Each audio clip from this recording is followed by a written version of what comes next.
Kapag naiisip pa lang natin, yung taong nagkasala sa atin, nasisira na ang moment natin. Diba?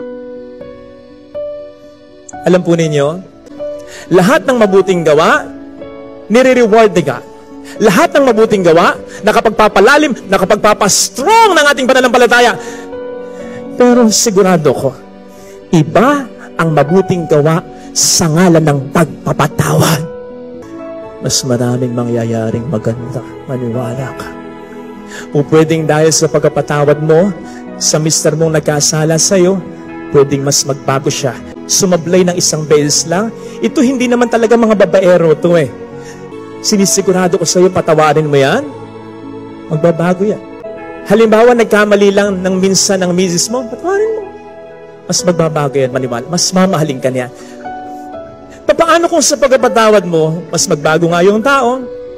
Paano kung sa pagpapatawad mo sa asawa mo, mas sumaya ang mga anak mo?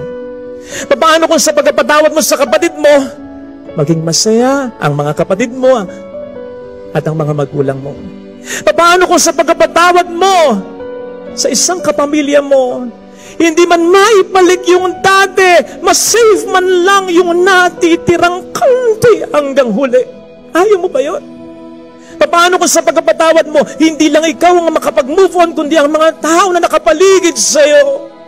Kesa nasa stuck ka sa nakaraan, sa kalungkutan, sa galit, wala nang ibang nadadagdag sa buhay mo, sa puso mo, kasi punong-puno na ng galit ito.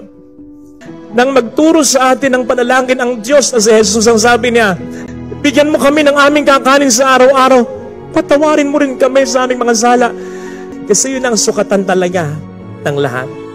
It will be very pleasing sa alam, sa mga taong nakakaalam ng iyong hirap. Kasi alam nila, si mama nagpatawad, si kuya, si ate nagpatawad. Hindi para sa kanya ito, kundi para sa aming lahat. Pero kung gusto mong mas madagdagan pa yung mga blessing, forgive. Forgive.